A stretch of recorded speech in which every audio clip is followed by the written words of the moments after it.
안녕하세요. 소리의 가치입니다. 구독과 좋아요, 알림 설정 부탁드려요. 오늘의 사연 시작할게요.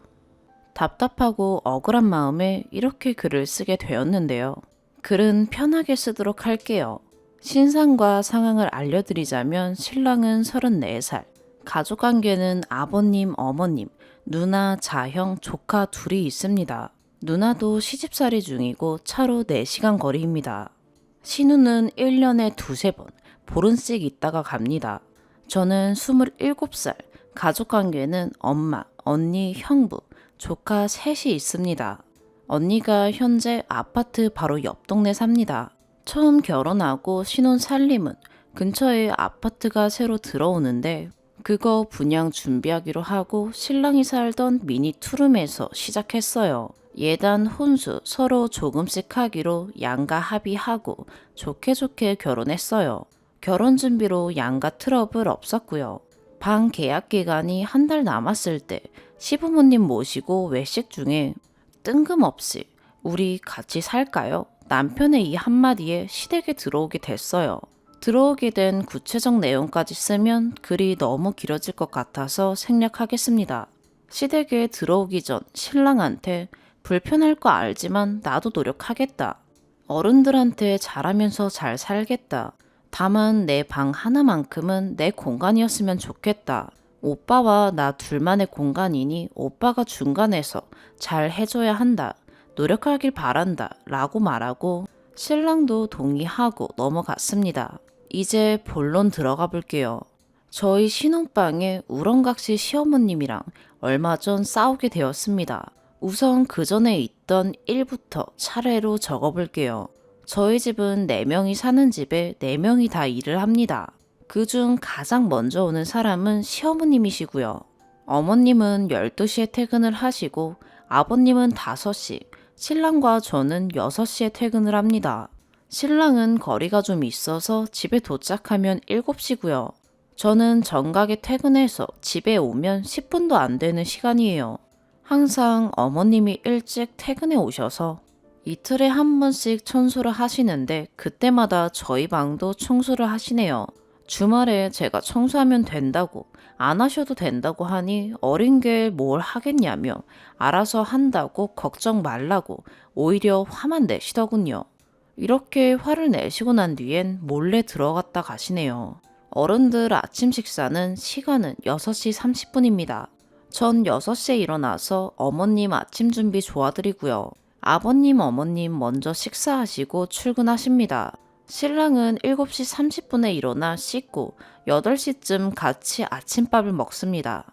어른들 식사하실 때 저는 씻고 준비합니다. 그리고 밥 먹고 치우고 둘 다 출근을 합니다. 아침 시간엔 괜히 저 혼자 바쁜 것 같고 어쩌다 아침에 어머님 세탁기 돌려놓고 출근하시면 그것도 널어야 돼서 전 정말 정신이 없거든요.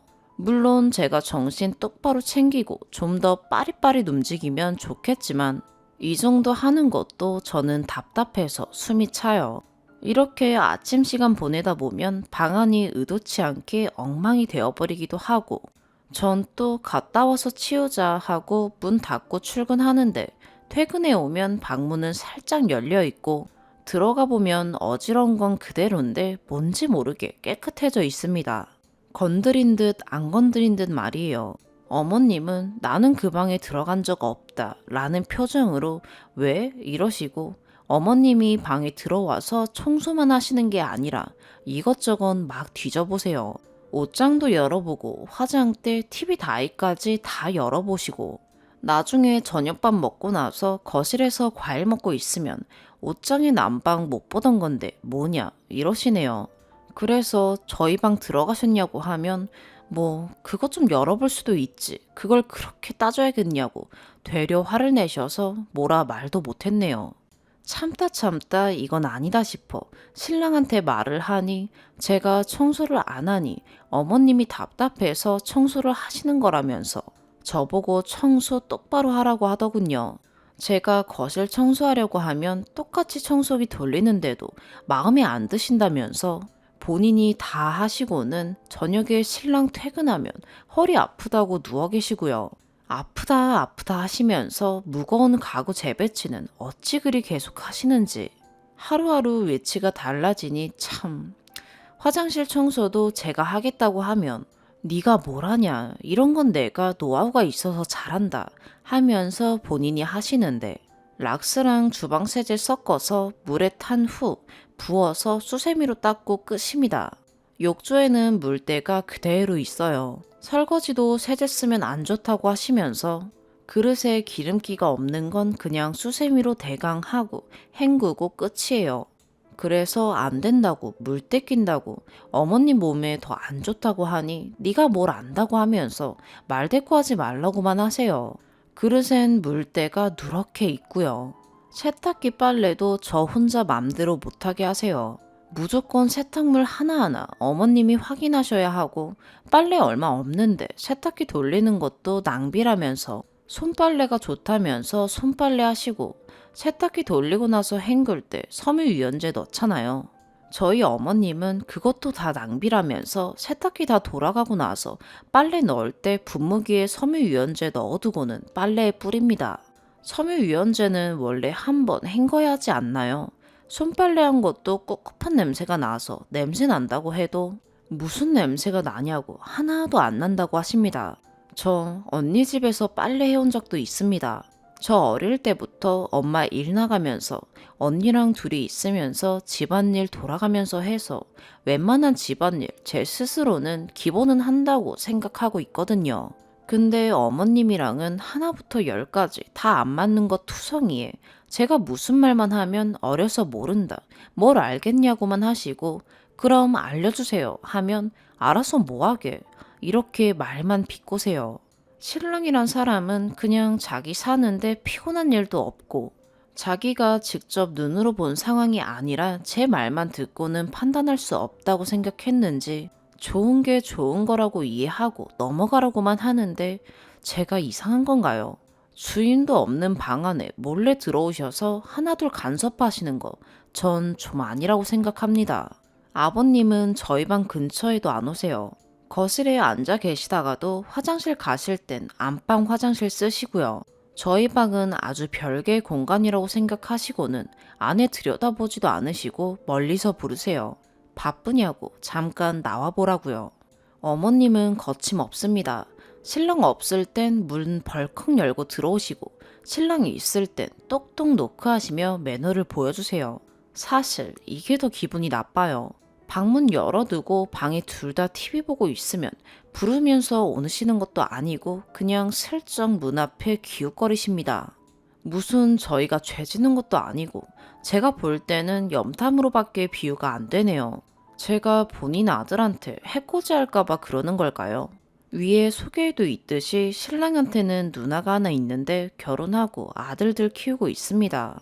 근데 1년에 두세 번은 꼭 시댁에 짐 싸와서는 보름 정도를 있다가 가더군요.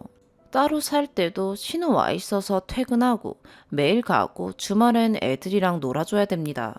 시댁에 들어오고 나서 휴가 시즌에 신우가 와서 휴가 5일 동안 키즈 카페, 박물관, 체험학습 다 가봤네요. 어머님이랑은 휴가 기간이 안 맞아서 어머님이 먼저 휴가 보내시고 저희가 휴가였는데, 12시에 퇴근해 오시면 숙모 보고 차 타고 놀러 가자고 해라 하시고는 애들한테 막 시키시더군요. 저 방에 있어도 다 들려요.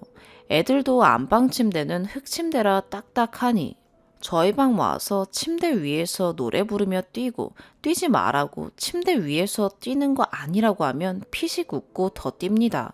화장대 서랍 다 열어서 화장품 뚜껑 다 열어놓고, 애들 엄마라는 사람은 하루 종일 스마트폰으로 인터넷 쇼핑이나 합니다. 애들이 뭘 하던지 신경도 안 써요. 애들은 그렇다 치더라도 어머님이 저희 방에 서스럼 없이 막 들어오시니 신우도 똑같이 막 들어오더군요. 말이 신우지 저한테는 이모뻘인지라 다른 집 신우보단 어려워요. 근데 신우는 엄청 편한가 봐요. 씻고 스킨로션 바르러 들어오고 머리 감고는 또 들어와서 방에 앉아서 머리 말립니다. 참고로 드라이기 욕실에 1개, 안방 욕실 1개, 저희 방 1개 이렇게 있어요. 또 욕조에다 대고 머리를 감으면 감고 나서 구멍에 낀 머리카락 건지는 건 기본 아닌가요? 매번 뒷처리는 제가 해요. 예전에 시댁에 들어오기 전 따로 살 때 신우가 놀러 온 적이 있었는데 제 블라우스를 들고 갔던 적이 있어요. 이럴 때 입으려고 남방 블라우스 종류가 좀 많아요. 하나 정도 사라지면 모를 줄 알았대요. 그거에 더 부글부글 끓어올랐죠. 그때는 저 대신 신랑이 엄청 화냈었어요. 그래도 남의 물건 말하고 가져간 것도 아니고 훔쳐가면 되냐고. 그때 신랑이랑 신우랑 엄청 크게 싸웠었어요. 그리고 월요일에 제가 어머님한테 역적이 된 일이 하나 터졌습니다. 며칠 전 신우가 또 왔는데 언제 옷장을 훑었는지 제가 퇴근하고 오니 옷장에 파란 체크 남방 이쁘던데 안 입으면 달라더군요. 안 입긴요. 일주일에 한 번은 꼭 입어요. 죄송하다고 제가 좋아해서 자주 입는 거라서 곤란하다고 하니 옆에서 어머님이 그거 그냥 주고 너는 새로 사면 되는 거 아니냐 라고 하네요. 너네 형님은 나가서 사 입기가 애들 때문에 힘드니 네가 그냥 주면 되지. 그리고 어차피 입는 거 한 번도 못 봤구만. 주기 싫어서 입고 다닌다고 거짓말이나 하고. 뭘 그렇게 아까워하냐고. 방으로 들어가더니 옷 꺼내서 신우품에 안겨주더군요. 정말 어이가 없었어요. 어머님, 제가 차라리 형님 블라우스 하나 사드릴 수는 있어도 이렇게는 못 드린다고. 저도 마음에 들어서 산 거고 잘 입고 다니고 있다고. 퇴근할 때 어머님 제 옷 못 보셨냐고. 기억 안 나시면 어쩔 수 없지만 절대 거짓말한 거 아니라고. 그렇게 거짓말하는 사람 아니라고. 좀 세게 말했더니 어버버 거리시다가 옷 저한테 던지시면서 됐다. 그렇게 중요하면 들고 들어가시라곤 하시곤 안방으로 신우랑 들어가시더군요. 어찌나 눈물이 나던지요. 신우는 그 다음날 바로 자기 집으로 갔고요. 어머님이랑은 그냥 일상 대화만 몇 마디 주고받는 상태입니다. 신랑은 당시 2박 3일 출장이라 상황을 모르고 있다가 출장 다녀온 뒤 제 말을 듣고는 저보고 미안하다며 누나랑은 나중에 통화해보겠다고 하더군요. 그러면서 누나도 잘못했지만 저도 잘못했다면서 그런 상황에서 융통성 있게 좀 행동했으면 좋았을 텐데 라더군요. 제가 그렇게 잘못한 건가요? 전 그 상황에서 제가 한 말이 말대꾸라기보다는 제 생각을 말한 건데 다른 분들이 볼 때는 그게 그렇게 나쁘게 보이나요? 신랑이 이렇게 얘기를 하니 더 억울하기도 하고 어이가 없어요. 제가 뭘 어떻게 해야 할까요? 또 제가 신우한테 사과를 해야 하나요? 많은 분들의 댓글 부탁드립니다. 쓰다 보니 너무 두서없이 쓰고 글이 주절주절 길어졌네요. 추가. 일단 추가로 알려드리자면 시댁에 들어가게 된 계기는 신랑이 먼저 말을 꺼내서가 시작입니다. 밥 먹는 도중 신랑이 같이 살자고 말을 꺼냈고 그 자리에서 아버님이 단칼에 거절하시더라고요. 아직 신혼인데 같이 사는 게 얼마나 불편한데 그러냐고. 며느리랑은 다 얘기가 된 거냐. 설령 얘기가 되었다고 해도 이건 아니다. 그렇게 쉽게 결정할 일이 아니니 몇 년쯤 더 너희끼리 살아보고 그때도 마음이 바뀌지 않으면 그때 가서 한 번쯤 같이 살아보는 것도 나쁘지 않다며. 그래도 아버지 입장에서는 먼저 너네가 같이 살자고 말한 그 마음만으로도 충분히 고맙다 라고 하시더라고요. 옆에서 어머님은 아무 말 없이 듣고만 계셨고 그 자리는 그냥 아버님의 거절로 합가 얘기는 해프닝식으로 마무리가 되었어요. 모두들 그냥 웃으며 나중에 한 번쯤 같이 살아보자 얘기만 했었네요. 물론 집에 와서 신랑한테 나랑 상의도 없이 그런 말을 하면 어떻게 하냐고. 난 솔직히 부담스럽다. 힘들 것 같다. 지나가는 사람 붙잡고 물어봐라. 100이면 100 다 반대할 거다. 라고 말을 했었고 신랑은 너만 불편한 거 아니고 어른들도 불편하다. 그럼에도 서로 맞춰가면 사는 게 얼마나 보기 좋겠냐고 하더라고요. 그래서 저는 그래도 나는 불편하다. 27년을 살면서 집 하나만큼은 편안한 집, 쉴 수 있는 집 이런 개념으로 살아왔다. 근데 어른들이랑 살면 내 집, 내 공간이 아니라 그냥 불편한 집이 되지 않겠냐 등등 전 반대의 입장을 내비쳤고 신랑은 그런 저를 이해 못하더군요. 그리고 그 다음날 출근해서 직장 사람들에게 물어봤나 봐요. 시댁 들어가는 문제로 집사람이랑 싸웠다. 왜 집사람이 같이 사는 걸 싫어하는지 모르겠다 라면서요. 근데 돌아오는 대답이 다 제 편을 드는 말들이었나 보더라고요. 제 말과 직장 사람들의 말을 들은 결과 본인이 잘못된 생각을 하게 되었다는 걸 알았는지 퇴근 후에 미안하다면서 자기가 생각이 짧았다면서 합가 얘기는 없던 걸로 하자고 하더군요. 그렇게 합가 얘기는 마무리가 되는 줄 알았습니다. 근데 어머님은 신랑 얘기가 그냥 한 말이 아니라고 생각하셨나 봐요. 상황 설명은 간략하게 하겠습니다.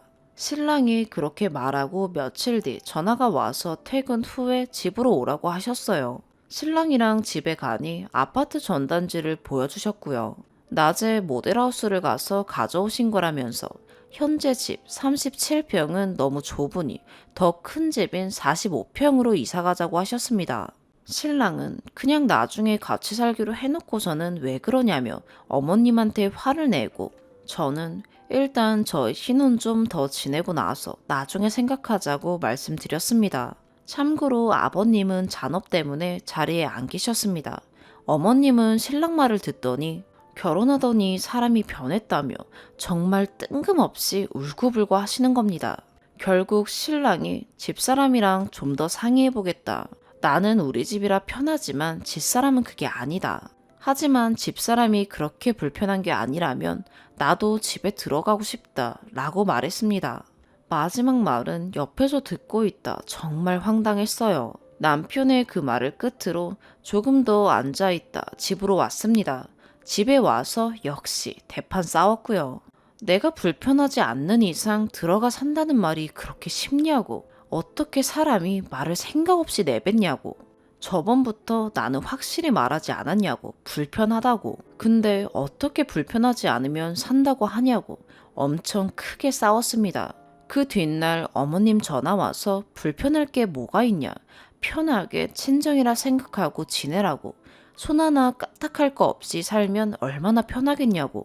나는 그래도 어머님 힘들 것 같다고 하니 또 울고불고 집에 가서 신랑하고 상의하고 연락드린다고 했고요. 집에 와서 신랑이랑 열띤 토론 끝에 들어가서 살겠다. 부족하지만 그래도 내 집이라는 생각으로 어른들한테 최대한 잘하려고 노력하고 잘 살아보도록 하겠다 라고 말했고 신랑도 노력한다고 고맙다고 했습니다. 신랑한테 하지만 내 방 하나는 편한 내 공간이었으면 좋겠다. 내 몸 하나 뇌일 유일한 곳인데 누구의 간섭도 받기 싫다. 그건 오빠도 알아줬으면 좋겠다 라고 말을 했습니다. 남편도 알겠다 그러겠다 했었습니다. 그래서 합가하게 됐고요. 문 잠그고 싶어도 문고리가 고장났네요. 잠그는 핀 자체가 없어요. 화장실에도 잠그는 핀이 없어서 조카들 올 때마다 문을 열어서 깜짝깜짝 놀랍니다. 신우 있을 때 언니 집 가서 씻고 온 적도 있어요. 형부가 해외 출장을 자주 가서 조금 편해요. 형편이 어려운 건 아니에요. 먹고 살 만큼 벌고 저축도 하고요. 분가하라고들 하시는데 저도 분가하고 싶네요. 신랑하고 진지하게 말해보려고요. 분가하고 싶다고 그동안은 합가한 지 얼마 되지도 않았는데 또 나가겠다고 하면 어른들이 실망하실까봐 그냥 살았는데 그게 아니었나 보네요. 정말 댓글들처럼 제가 미련했네요. 참고 사는 게 능사가 아닌데 말이지요. 당연히 어른들에게 제 도리는 해야 된다 생각해서 한 행동들이었는데 그게 오히려 제가 하고 싶은 말 못하게 된 계기가 된 것 같네요. 여러분들 댓글 한 분 한 분 진심으로 감사드립니다. 일단 신랑이랑 먼저 단판을 지어야겠어요. 두 번째 사연입니다. 안녕하세요. 결혼 8개월 된 30대 새댁입니다. 임신 때 지렴이 재발한 것 같아서 병원 방문했다가 우리 애기 심장 소리 한번 듣고 가려고 초음파를 했는데 심장이 안 뛰어요. 분명 7주 차에 건강하게 뛰는 심장 소리를 들었는데 이번엔 심장 소리가 안 들렸고 저도 당황하고 담당 의사도 당황하고 검사 몇 가지 해보자고 검사 받은 뒤 자연적 도태인 것 같다고 계류유산 이야기를 하셨어요. 일주일 후에 계류유산 확진을 받았고요. 생각해보니 저번 말경부터 심했던 입덧이 잦아들었고 아랫배 뭉침이나 가슴 뭉침이 거의 없어졌었거든요. 이제 몸이 임신을 받아들여서 자리를 잡았나 보다 라고만 생각했는데 이게 유산했다는 신호였던 거예요. 신랑도 병원 상담 선생님도 다음에 더 이쁜 아기를 낳으면 되는 거니까 너무 힘들어하지 말라는데 그게 어디 말처럼 쉽나요? 지난주 수술을 받았어요. 지난주 주말에 미리 예약했다가 신랑과 함께 가서 수술했는데 정말 다신 겪고 싶지 않은, 이건 사람이 할 짓이 아니라는 생각을 하고 신랑에게도 말하며 회복실에서 펑펑 울었어요. 아침 9시 반에 병원 방문해서 수술하고 영양제와 자궁 유착 방지제라는 약을 링겔로 맞고 다 끝나고 나오니 오후 2시가 넘더군요. 집으로 돌아와 몸도 힘들고 정신도 힘들고 침대에 누워 꼼짝을 못하고 있는데 신랑이 분주하게 움직이는 거예요. 남자는 와이프가 유산을 해도 직접 눈으로 보이는 것도 아픔도 느끼질 못해서 공감을 잘 못해준다는 이야기를 들었는데 정말 그런 것 같았어요. 옆에 와서 손 좀 잡아주고 있으면 좋겠는데 안방엔 들어오지도 않고 속상해서 입을 뒤집어 쓰고 또 울었어요. 1시간쯤 지나서 신랑이 일으키더라고요. 약 먹어야 하니 밥 먹자고요. 입맛도 없고 먹기도 싫은데 약 먹어야 한다고 신랑이 거실로 끌고 나왔는데 거실에 차려진 밥상 보고 또 울어버렸어요. 언제 한 건지 미역국을 끓였고 소고기를 구워 놓았더라고요. 우느라 숟가락도 못 들고 있는 저에게 숟가락 쥐어주며 잘 먹어야 한다고, 그래야 다음에 더 이쁜 아가를 건강하게 낳아줄 거 아니냐고. 병원 방문하고 돌아왔던 날 아기 심장이 안 뛴다고 신랑에게 이야기했었는데 그때 이미 신랑은 마음의 준비를 했던 것 같아요. 유산 후 조심해야 할 것들, 몸에 좋은 것들 많이 알아본 것 같더라고요. 주변 사람들에게 조언 구하기엔 조심스러워서 인터넷으로만 알아봤는데 출산하고 같은 거더라. 일주일은 미역국 먹일 거니까 당신은 아무것도 하지 말고 몸 추스리는 데만 신경 쓰라더군요. 생전 요리라곤 김치볶음밥에 라면밖에 안 해본 사람이 저를 위해 미역국을 끓이고 밥을 하고 반찬을 준비한 게 또 고맙고 미안했어요. 신랑한테 얘기를 했어요. 내가 관리가 소홀해서 우리 아가가 날 떠났고 낳아주지 못해서 미안하다고. 오빠가 얼마나 기뻐했는지 내가 제일 잘 아는데 나 때문에 슬퍼하지도 못해서 그것도 미안하고, 엄마로서 자각이 부족해서 내가 좀 더 조심하지 못한 것도 미안하다. 오빠 아가를 안아보지 못하게 만들어서 미안하다. 신랑은 쓸데없는 소리 하지 말라며 그렇게 미안하면 다음에 이쁜 딸 하나 낳아달라며 웃어요. 울다가 웃다가 그렇게 신랑이 정성껏 차려준 밥을 한 끼 먹고 이제 아가 보낸 지 4일째인데 어젯밤에 신랑이 미리 끓여둔 미역국으로 밥 챙겨 먹고 신랑이 빨아준 수건으로 씻고 챙겨준 옷을 입어요. 무리하면 안 된다. 2주는 몸조리 해야 한다는데 앞으로 2주간은 집안일 아무것도 하지 말라며 퇴근하면 저랑 같이 미역국에 밥 먹고 청소하고 빨래를 해요. 어제 신랑 퇴근 전에 방 청소하고 세탁기 돌려놓고 설거지 했는데 퇴근해서 그거 보고 왜 했냐고 화내더라고요. 괜찮은 것 같아도 괜찮은 거 아니라고, 아무것도 하지 말고 신경 쓰지 말고 눈치 보지 말고 그냥 쉬고 자고 먹고 이것만 하라면서요. 퇴근하면 같이 손잡고 집 앞 하천에 산책을 나가고 산책 후에 돌아오면 따뜻한 음료에 손발을 주물러줘요. 시부모님도 걱정을 많이 하셨는데 일요일 저녁에 어머님 전화 와서 몸에 무리 가면 안 된다고 오빠가 뭐 시켜 먹으면 어머님께 다 말하라며.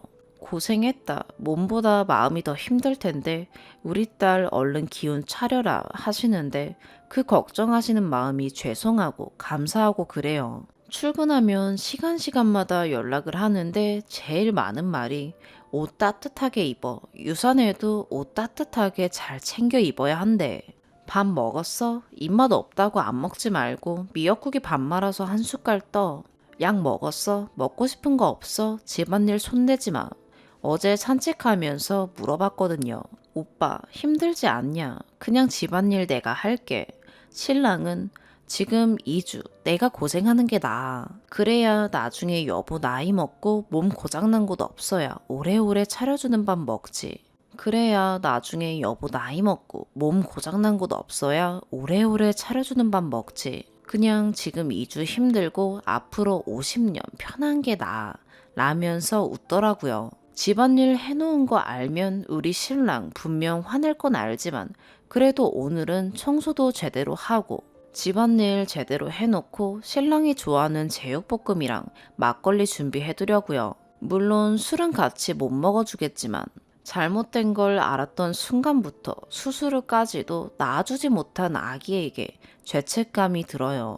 나처럼 힘들었을 신랑 생각에 마음 아프고 손주 기다리셨을 부모님들께 죄스런 마음에 참 많이 힘들어 했는데 더 단단한 울타리가 되어주는 신랑 덕분에 하루하루 괜찮아지고 있는 것 같아요. 어제보다 오늘 덜 힘들고 오늘보다 내일은 조금 더 괜찮아질 것 같아요. 다른 무엇보다 우리 신랑 행복한 사람으로 만들어주고 싶어요. 제가 얼른 괜찮아지면 신랑도 같이 괜찮아지겠죠? 안 좋은 일 이후에 이제 정말 느껴요. 내가 전생에 나라를 구했나 보다 라고요. 이곳에 글을 써보는 게 처음이에요. 항상 보기만 했지 제가 써본 적은 없었는데 이 마음을 풀어놓기 위해 익명의 힘을 빌렸어요. 두서 없는 글 읽어주셔서 감사합니다. 추가.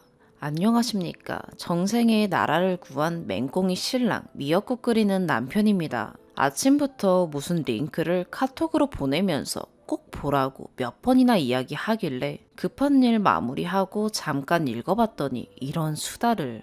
아침부터 쑥스러운 남편으로 만들어 놓는군요. 댓글들 천천히 읽어보았습니다. 저 지금 광대가 승천 중입니다. 댓글을 조금 적어보려 합니다. 이거 떨리네요. 우리 맹꽁이가 제 자랑을 너무 거창하게 해두어서 저도 소소하게 와이프 자랑을 좀 하려 합니다. 글이 조금 길 것 같습니다.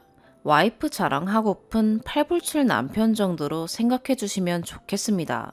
연애 2년 반 하고 결혼했습니다. 처음 와이프 만날 당시에 전 이직 준비하다가 실패해서 아무것도 없는 백수 30살이었고 와이프는 열심히 일하는 28살이었습니다.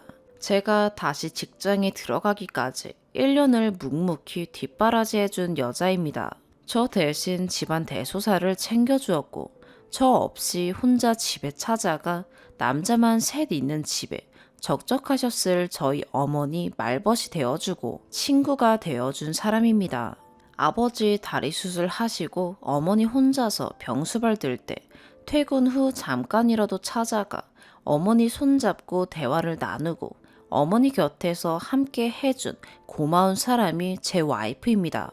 연애 2년쯤 됐을 때 결혼 이야기가 나오고 제가 아직 경제적으로 준비가 되어 있지 않아 심한 고민을 할 때 이 사람 놓치면 넌 평생 후회한다며 집 팔아서라도 결혼시켜 줄 테니 준비하라고 등 떠밀어 주신 분들이 저희 부모님이고 단칸방 3살이에도 너희는 잘 살거라 믿어주신 분들이 장인 장모님이셨습니다. 그렇게 저희는 서로가 가진 것으로 작년 9월 간소한 결혼식을 했습니다. 저희 와이프 참 잘합니다. 결혼 전에도 그랬고 결혼 후에도 그렇습니다. 와이프가 이렇게 잘해주니 저도 처가댁에 정성껏 하게 됩니다. 덕분에 양가 집안에서는 아들처럼 딸처럼 그렇게 저희를 아껴주시는 것 같습니다. 결혼 전에 우리가 약속한 것이 있었습니다. 서로의 집안을 서로 열심히 하자는 것. 지금도 그 약속은 제 평생에 지켜야 할 약속 중 하나입니다. 와이프는 전생에 나라를 구했다고 이야기하지만 저는 전생에 지구를 구했나 봅니다. 한동안 옆에서 보기 마음 아플 정도로 힘들어했던 와이프가 어제 오늘 방긋방긋거리며 웃었던 이유가 이 글이었던 것 같습니다. 아직 결혼하지 않은 분들께 하고 싶은 말이 있습니다. 세상엔 저보다 좋은 남자, 우리 와이프보다 좋은 여자가 아주 많습니다. 아직 신혼인 입장에서 이런 말을 한다면 헛웃음 지으실 분들도 많을 거라 예상하지만 감히 말씀드리자면 저는 결혼이라는 게 평생 내 편이 되어줄 친구이자 연인이자 동반자를 옆에 두고 함께 걷는 것이라고 생각합니다. 한편으로는 평생 이해하고 배려하며 맞춰가야 할 상대이기도 합니다. 연애든 결혼이든 역지사지의 마음으로 상대방을 생각하고 이해하고 맞춰가며 산다면 세상엔 저나 우리 와이프보다 좋은 사람이 훨씬 많다고 생각합니다. 다들 꼭 좋은 인연을 만나 평생을 함께할 사람이 생기길 기도합니다. 아직 신혼이라면 신혼인 1년도 되지 않은 부부입니다. 앞으로 살면서 이번 일보다 더 힘들 일이 많을 것이고 서로 간에 얼굴 붉히며 언성 높일 일도 많다는 것 잘 압니다.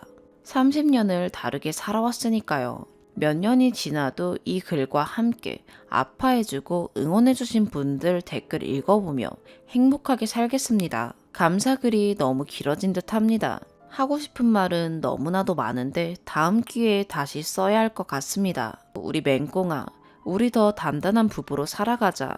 일찍 떠난 우리 아기가 안타깝고 마음 아프지만 그래도 난 우리 맹꽁이 건강하다는 그것에 더 감사한다. 아프지 말고 사랑해, 내 마누라. 감사합니다. 세 번째 사연입니다. 서울 사는 20대 후반 여자예요. 어제였습니다. 지난주부터 학교 후배가 소개팅을 시켜준다 했습니다. 가을이 오니 더욱더 외로웠던 터라 바로 오케이 했는데 업무가 바빠서 미루다가 그분을 어제 만났습니다. 그분 회사와 제 회사 가운데인 강남역에서 만나기로 했습니다.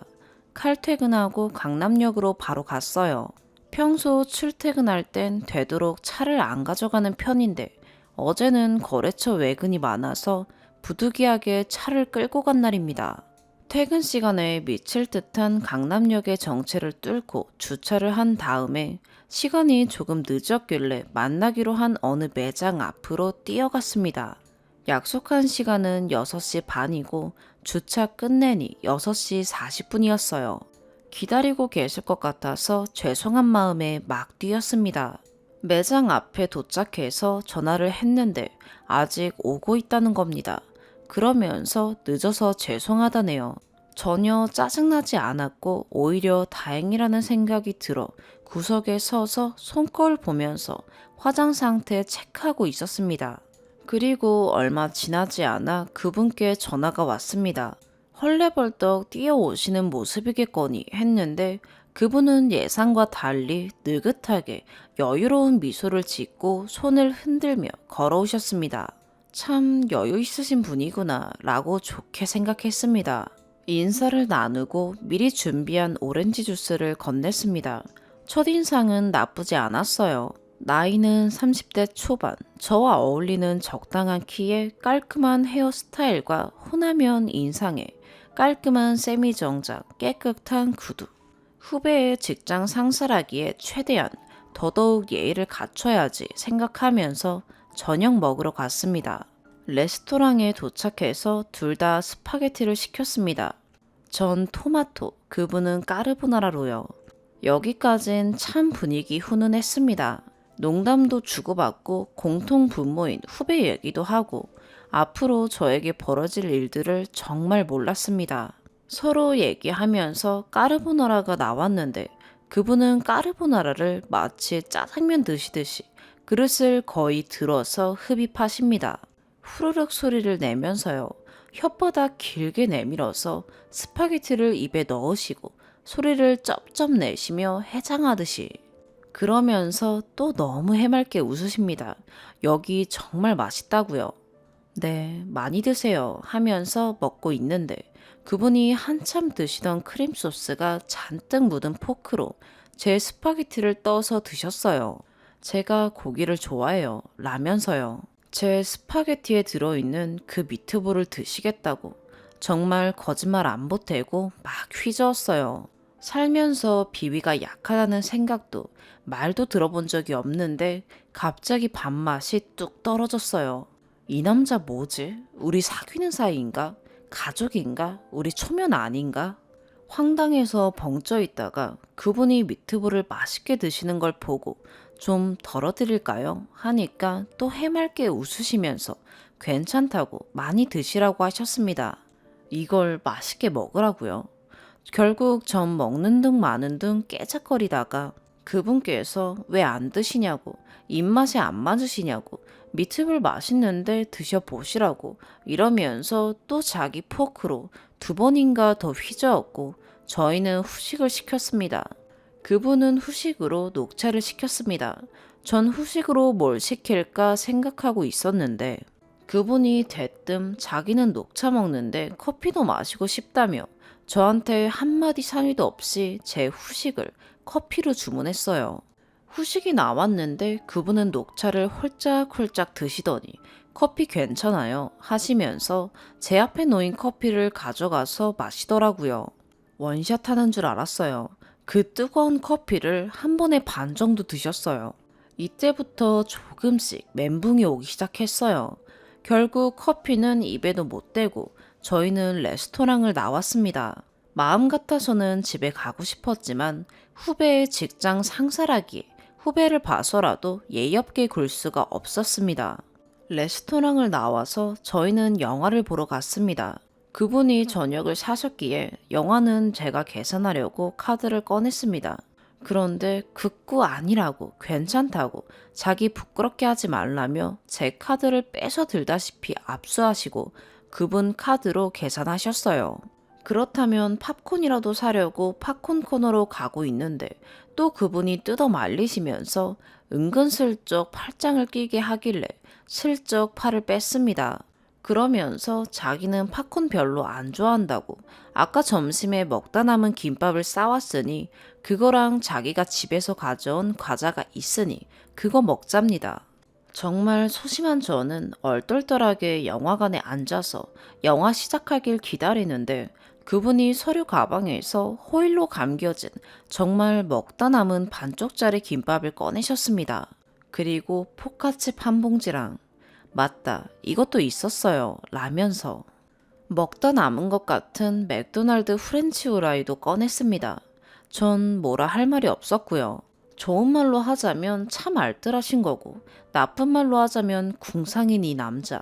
점심에 드셨다던 김밥 남은 건 벌써 쉰내가 확 나길래 입도 안 댔고 식은 프렌치 후라이도 먹기 싫어서 손도 안 댔습니다.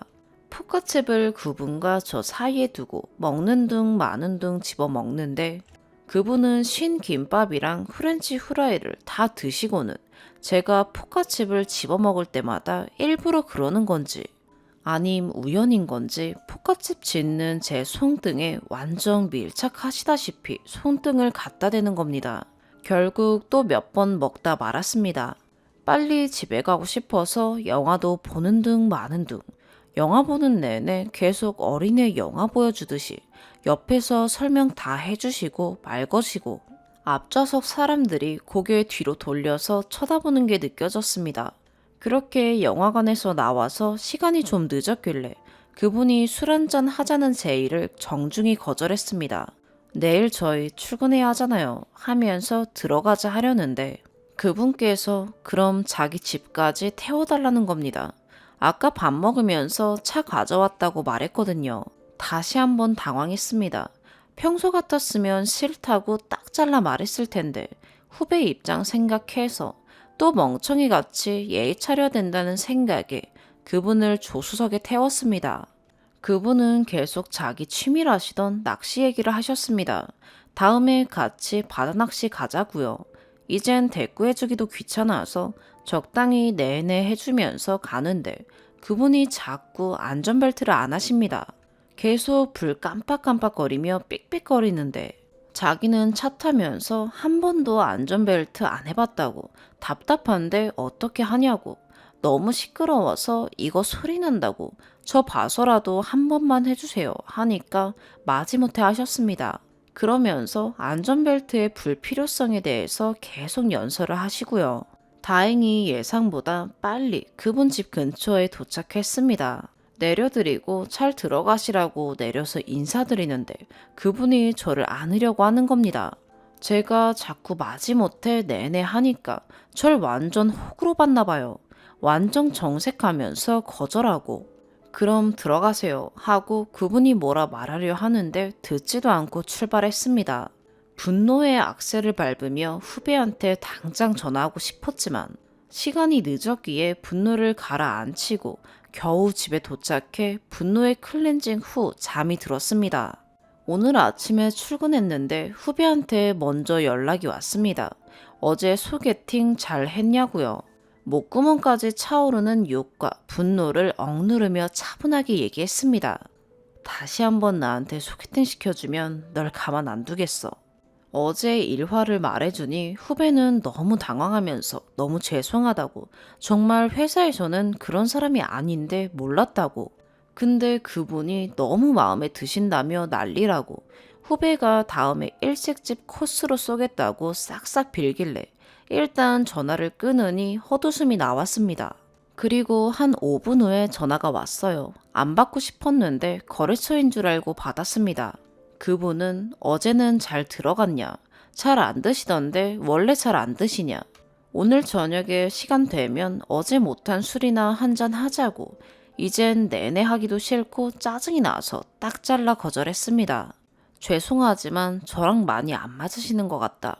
처음엔 왜 그러시냐고, 어떤 점이 마음에 안 드시냐고 자세히 설명을 해달라기에 말해주고 싶었지만 너무 많고 다시 곱씹어 설명하기도 싫어서 관뒀습니다. 그러지 말고 다시 한번 만나보자고 닥달하시더니 알겠다면서 한숨 쉬더니 그럼 다른 여자 소개시켜주세요 라는 겁니다. 업무 중이라 전화 끊겠다 하고 바로 전화 끊고 스팸 등록했습니다. 무슨 시트콤 찍는 줄 알았네요. 소개팅 많이 해보진 않았지만 이런 분은 살다 살다 처음 보네요. 그냥 희한한 경험했다 생각하고 넘겨야죠.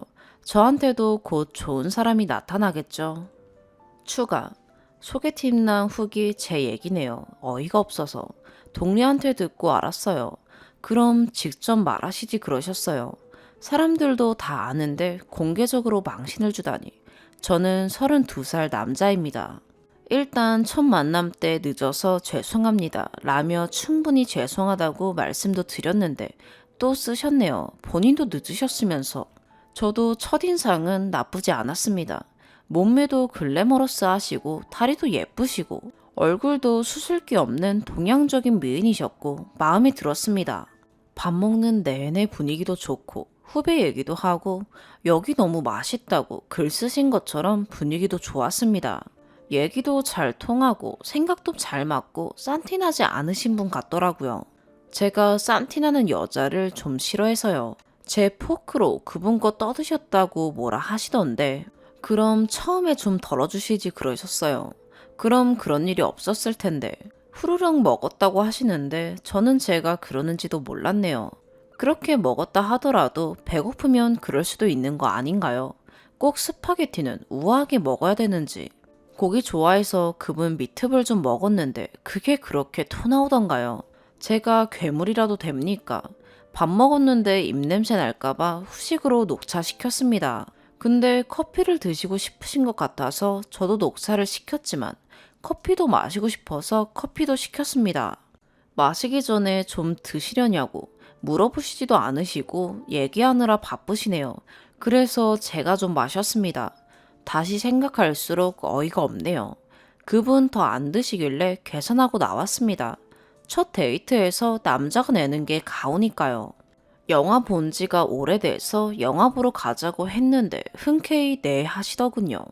영화 그분이 내시려고 했는데 저는 계산하시는 것보다 제가 계산할 때 옆에서 아양 부리면서 팔짱 껴주시길 바랬습니다. 그래서 계속 말리면서 제가 계산했던 거고요. 표 끊고 팝콘 사려고 하시길래 또 말린 것도 맞습니다. 저 팝콘 별로 안 좋아하고요. 점심때 남겨서 싸운 김밥이 있고 또 오늘 소개팅 하니까 같이 먹으려고 집에 있는 포카칩도 가져왔으니까요. 뭐 영화 볼 때는 꼭 팝콘 먹어야 됩니까? 된장도 아니고 이것저것 다 하시려고 하네요. 그리고 영화 볼 때 지루해 보이시길래 영화 내용 설명해드리고 매너 있게 말도 계속 걸었습니다. 뭐 크게 잘못한 것도 아닌데 큰 잘못한 것처럼 사람 몰아가시네요. 영화 끝나니까 시간이 10시 반 정도 됐길래 천만함인데 그때 집에 가기 아쉬워서 술 한잔 하자고 했습니다. 강남역에 제가 아는 형이 바를 하시는데 거기 가면 공짜로 술도 좀 주고 키핑해놓은 술도 있어서 그것만 마시고 집에 가려고요. 그분 차도 가져오셨다길래 대리기사도 불러드리려 했습니다. 근데 그분 정색하시면서 내일 서로 출근하니 집에 들어가자고 극구 사양하시네요. 제가 뭐 어디 잡아갑니까? 그럼 조금 더 같이 있고 싶어서 차 가져오셨다길래 태워다 달라 했습니다. 그분 어이없이 웃으시더군요. 저는 제가 차 가져오면 여자친구 집까지 데려다 줍니다. 남자가 데려다 달라고 하니까 완전 정색하시던데 그런 마인드로 남자 못만 하실 겁니다. 집에 가는데 낚시 얘기 한다고 싫어하시던데 낚시하는 게 취미인데 취미 얘기도 못합니까? 나중에 바다 낚시 같이 가자고 하니까 성의 없이 대답하시던데 운전하시는데 방해될 것 같아서 예의 있게 더 말 안 했습니다. 안전벨트는 원래 태어나서 한 번도 해본 적이 없어요. 애들도 아니고 누가 꼬박꼬박 안전벨트 합니까? 어차피 안전벨트 안 해도 다 안전하게 잘 갑니다. 밥 먹고 김밥 먹어서 배가 더부룩해서 안전벨트 하기 더 싫었는데 그분은 끝까지 안전벨트 해달라고 저 봐서라도 해달라고 하셔서 예의가 있어서 결국 벨트 했습니다. 그걸로 된 거 아닙니까? 된 일까지 다 쓰시고 좀 쪼잔하시네요. 집 앞까지 도착해서 그분이 잘 들어가라면서 운전석에서 내리셨어요. 아까 못한 팔짱 끼는 것도 있고 제가 더 있다 가자 했는데 계속 튕기시길래 아쉬워서 가볍게 한번 안아드리려 했고요. 아니, 친구 사이에도 서로 안아주는 건 할 수 있잖아요. 제가 뭐 몰상식하게 자자고 했습니까? 입맞춤을 하자고 했습니까? 한번 가볍게 안고 기분 좋게 헤어질 수 있는 거 아닙니까? 아까부터 진짜 무슨 괴물 취급하시는데 다시 생각해도 기분이 나쁘네요. 제 번호 저장 안 하셨으니까 거래처인 줄 알고 받으셨겠죠.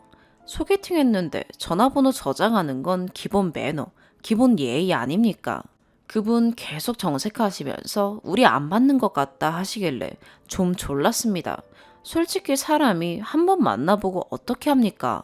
우리 어제 만난 건 하루 종일도 아니고 몇 시간 동안만인데 삼세판은 만나봐야 맞는지 안 맞는지 알죠?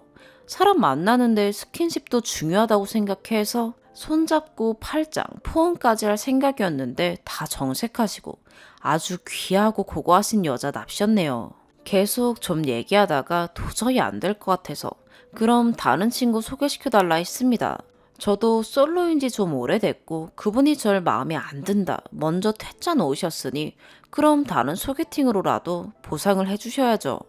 그럼 어제 밥값이랑 영화비를 다시 주시던가 시간을 보상해 주시던가 참 여자 입장만 생각하고 남자 입장은 생각 안 하시는 몰상식한 분이시네요. 어쩐지 전화 안 받는다 했는데 스팸으로 돌려놓으셨다고요. 저도 그쪽 만날 생각 없습니다. 이제 와서 아쉽다고 뒤늦게 연락하지 마시고 잘 사세요. 남자답게 물러나드리죠. 정말 좋은 남자 놓친 거 후회하면서 사시길 바랍니다. 두 번째 추가. 얼굴도 모르는 사람 그렇게 쌍욕하면서 이상한 사람 만드는 거 아닙니다. 제가 무슨 큰 잘못이라도 했나요? 저 더러운 남자 아닙니다. 세상 누구보다 청결이 잘 씻고요. 같은 사람끼리인데 같이 밥 먹을 수도 있는 거 아닙니까? 식당 가면 큰 냄비에 나오는 국물 다 같이 떠먹지 않습니까?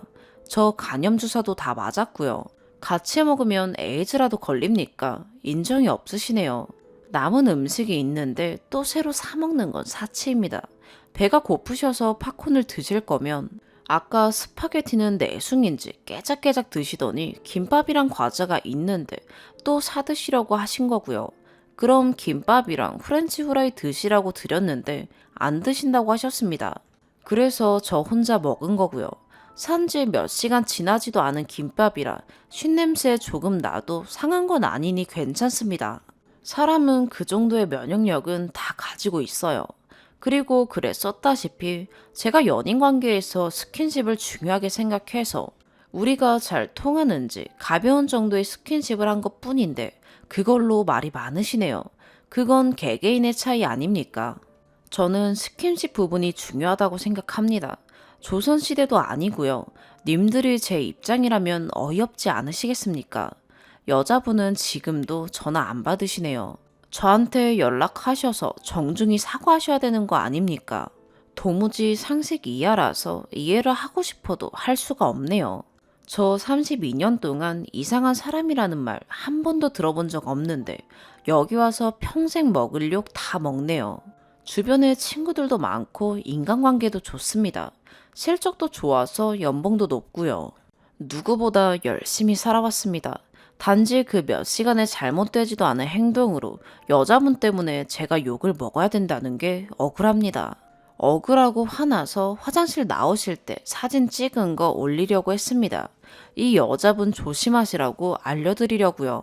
다른 분이 저처럼 모르고 소개팅 받았는데 밥값 내고 영화값 내고 시간 축 내게 할 수 없지 않습니까? 사진 왜 찍었냐고 하신다면 앞으로 계속 만날 사람 사진 찍을 수도 있는 거 아닙니까? 얼굴 나오지도 않았고요. 그때까지만 해도 굉장히 호감을 가지고 제가 좋아하는 여성 스타일이라 사진 찍었습니다. 답답하네요. 세 번째 추가. 우선 두 개의 글은 제가 흥분한 상태에서 감정 주체를 못하고 쓴 글이라는 걸 알아주셨으면 합니다. 어떻게 회사를 다니냐고 하셨는데 저 능력 있는 남자입니다. 그래서 연봉도 높고요. 현재 외삼촌이 하시는 광고회사 입사 4년차 영업팀 대리입니다. 회사 생활도 원만하고 사교성도 좋아서 인간관계도 좋은 편입니다. 그런데 여자분이 이렇게 공개적인 장소에서 저를 비하하는 글을 쓰셔서 기분이 많이 안 좋은 상태였던 건 사실입니다.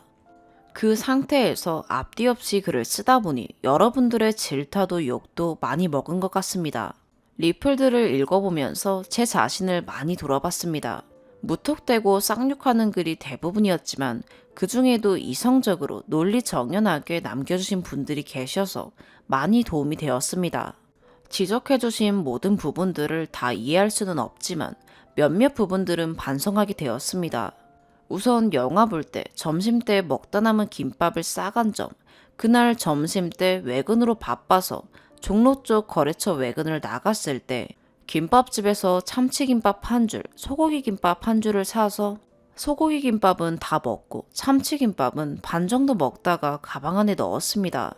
어려서부터 음식은 남기면 안 된다고 부모님께 배웠기 때문에 저에게는 자연스러운 행동이었는데 그 점에 대해서 기분 나빠하실지는 몰랐습니다.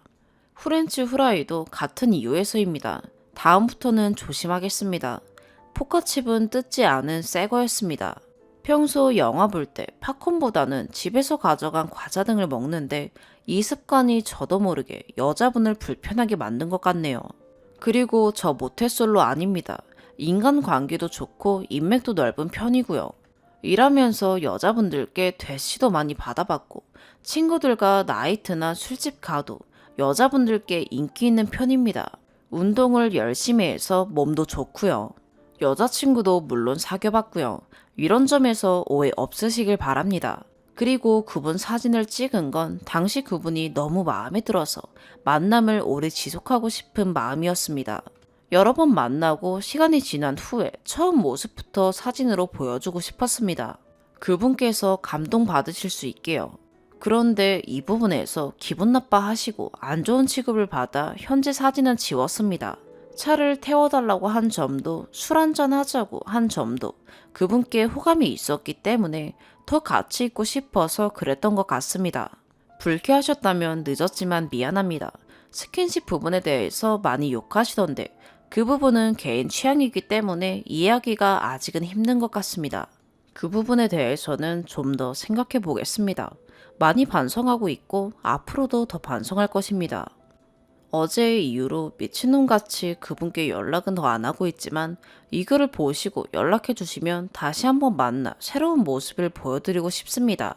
조르지 않고 남자답게 연락 기다리겠습니다. 네 번째 추가. 제가 마지막 글에 남자답게 연락을 기다리겠다고 했습니다만 찌질이같이 가만히 앉아서 연락만 기다릴 수가 없어서 또 글을 쓰게 되었습니다.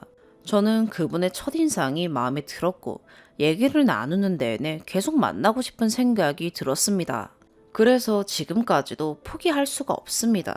그게 며칠 동안 생각하고 생각한 저의 결론입니다. 그래서 여러분들께 부탁을 드리려고 합니다.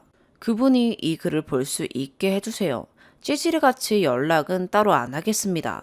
그냥 다 제 잘못입니다. 이해하긴 힘들지만 그냥 다 인정하고 반성하겠습니다. 계속 만날 거라고 생각했는데 이렇게 되어버려서 너무 아쉽습니다.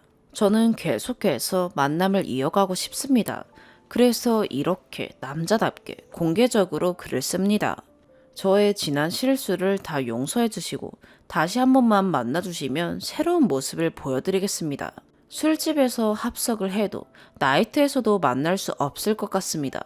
간곡히 연락을 기다리겠습니다. 찌질이 같고 남자답지 못하게 후배 통해서 연락하지 않겠습니다. 네 번째 사연입니다. 전 30대 초반 두 아이의 엄마입니다. 결혼하기까지 우여곡절이 참 많았어요. 양가에서 참 반대도 많이 하시고 영화 찍냐고 할 정도로 힘들었어요. 예단으로 해간 200만 원 정도 이불을 가져온 날 딱 한 번 펴보고 반년을 거실에 이불 가방채로 줬다가 시숙이 1년 덮고 자더라고요. 속상하지만 바닥 생활 하셔서 그냥 뒀습니다. 백화점에서 비싸게 주고 산 건데 말이죠. 결혼하고 신혼여행 갔다가 시댁에 이바지 음식이랑 해서 들고 갔는데 시댁 어르신들이 다 와 계시더라고요. 저희는 뒤에 앉아 있는데 시이모님이 와, 음식 봐라. 엄청 비싸겠네. 하더라고요. 그러면서 이만큼 해줬었냐고 하더라고요. 그러니 시모는 못 해줬는데 고맙다고 하셔서 그때까진 뿌듯했죠. 그런데 시모가 갑자기 쟤네 집은 잘 살잖아. 부잣집은 그래도 괜찮다. 하시더라고요. 이래서 결혼은 진짜 사람만 보곤 할 게 아니다. 라는 생각이 확 와닿았네요. 친정에서 서로 반대하긴 했지만 결혼하고 사돈이니 식사 한 끼 하자며 소고기를 대접한다고 했습니다. 그래서 가기 전부터 우리가 대접하자 하면서 식사 장소로 갔는데 생각보다 많이 나왔더라고요. 명세서 보고 40만 원에 놀라 흠칫하는데 친정아빠가 내셨더라고요. 너무 죄송하고 미안해서 집으로 돌아오는 동안 차에서 울었어요. 시집이랑 가까워서 우리 차로 시어른이랑 같이 움직였거든요. 그랬더니 왜 우냐고 우리가 얻어먹은 게 배 아프냐고 하더라고요. 솔직히 길길이 날뛰고 반대해놓고 좋다고 먹는 시무가 싫기도 했지만 그런 건 아니었는데 결혼한 분들은 아실 거예요. 결혼 후 첫 시무 생신이었어요. 어디서 밥 먹을까 알아보고 첫 생신 어떻게 하는지 검색도 해보고 어떤 선물들 좋아하시나 생각도 해보고 했는데 일단 며칠 전부터 가족들에게 전화 돌려서 그날 남편에게 저녁 드시게 일찍 오시라 하라 했죠. 알겠다고 하더군요. 그리고 생신 당일에 점심쯤 전화드려서 축하한다고 하려고 했는데 전화 안 받으시더라고요. 그날은 친정 아빠가 회사도 쉬시고 엄마랑 사과랑 배랑 사러 가셨어요. 첫 구정이라고 과일 보내시려고요. 멀리까지 사러 가셨다가 우리 집에 놓고 점심 식사 후에 백화점 가서 선물도 보고 오려고요. 백화점에 가는 도중에 남편 연락이 왔어요. 큰일 났다고, 엄마 삐졌다고. 왜냐 하니 다른 가족들한텐 연락했는데 정작 시모에겐 안 했답니다. 그래서 시모가 삐지신 거예요. 그래서 선물이고 뭐고 부랴부랴 장보고 집에 와서 전 몇 가지랑 해서 남편이 오자마자 시댁에 갔죠. 그랬는데 신발장에 들어서자마자 음식이며 과일이며 다 쏟아버리곤 뭐하러 왔냐더군요. 그때 제가 뭘 잘못했는데 친정아빠가 휴가까지 내서 산지에 직접 가서 사오신 사과며 배를 던지시냐고 한마디 하려다가 못했네요. 몸이 부들부들 떨리고 눈물만 나오더라고요. 그리고 얼마 뒤 명절이라 그렇게 지나갔습니다. 결혼하고 거의 1년 만에 첫 아이가 생겼어요. 기다려왔던 만큼 너무 기뻐서 남편과 울었답니다. 그리고 몇 달 후 청천벽력 같은 일이 생겼습니다. 땡땡땡씨 배우자분이시죠? 여기 어디 경찰서 땡땡땡 경사입니다. 남편분이 전화를 안 받으시네요. 하면서 전화가 왔더라고요. 휴대폰비 연체로 집이 차압당할 수도 있다고요. 전화를 받고 나서 버스 정류장에서 다리에 힘이 풀려서 휘청하다가 택시 타고 집에 들어갔습니다. 남편에게 이런 전화 왔었다. 어찌 된 거냐 했더니 상황을 말하더라고요. 시숙이 신불이라 자기 명의 개통이 안 돼서 10년 전에 만들어준 건데 110만 원 연체였는지 몰랐다고. 자기도 얼마 전 법원 우편물 보고 알았다고. 몇 달 뒤면 아기도 낳고 외벌이 월 평균 240인데 대출이자 갚고 생활하기도 너무 빠듯한 지경인데 알뜰하게 모아 이제 곧 낳을 아기 용품도 사야 할지언데 난 못 내겠다고 하니 시숙한테 전화하더라고요. 그래서 전화했더니 지금 여자친구 유산해서 병원이라고 나중에 연락한다고. 말도 안 나오더군요. 결혼할 때도 10원 한 장 안 주더니 신혼여행 가기 전에 자기 명품 벨트랑 지갑 세트 사오라고 한 사람이고 결국 사다 주긴 했지만 뻔뻔한 인간이었지요. 집들이 때 와놓고는 자기가 모락모락 만들어주겠다고 호언장담했고요. 그래놓고 돈 한 푼 안 줘서 우리 돈으로 갚았는데 몇 년째 돈 얘기 꺼내지도 않네요. 지금까지 결혼하고 몇 년간 시집에서 외식 때 돈 낸 건 한 손에 꼽을 정도입니다. 친정에선 거의 얻어먹고요. 시집에서 너무 그러길래 이제 시집 식구들과 외식도 거의 안 하네요. 집안에 제사가 많아요. 제사 음식하고 힘들게 일하고 있는데 시모가 대뜸 와서 몇 개월이냐고 묻더라고요. 임신 8개월인데요. 했더니 아무 말 없고 지금까지 임신해서 축하한다 말도 없고 뭐 먹고 싶냐 묻지도 않아 놓고 일찍도 물어본다 싶었네요. 애 낳고도 비싸다 좋은 옷만 입혀가면 너네 외할미가 사주더냐 달고 살고 너무 싫네요. 얼마 전 시부가 아프셔서 더 이상 일하시는 것도 무리다 하셔서 생활비를 요구하더라고요. 많지는 않지만 20만 원씩이라도 내라고. 사실 집에 대출이 있는데 이건 시부 명의 집이 두 채인데 다른 집 세놓고 있다가 그 집에서 몇 달 뒤에 나간다 했나 보더라고요. 그러니 너네가 들어오라며 돈은 얼마 있냐더라고요. 그러니 남편과 제가 합친 돈이 6,500인데 우리 작은 집 월세나 전세 갈 거라 했더니 자기 집에 들어오라더라고요. 집도 안 알아봐도 되고 좋다 했어요. 단 전세금 하려는 거 주고 대출 받아서 세입자 주고 너네가 대출 갚으라고. 매달 그 이자도 드리고 생활비도 보태드리고 속이 터질 것 같네요. 그리고 이번 달부터 생활비를 드렸는데 드리고 보니 그날 바로 임신 확인하시고요. 당연히 낳긴 할 거지만 외벌이에 그 돈으로 살 수나 있을런지 나날이 힘들어지네요. 오늘의 사연 여기까지입니다. 구독과 좋아요, 알림 설정 부탁드려요. 시청해주셔서 감사합니다.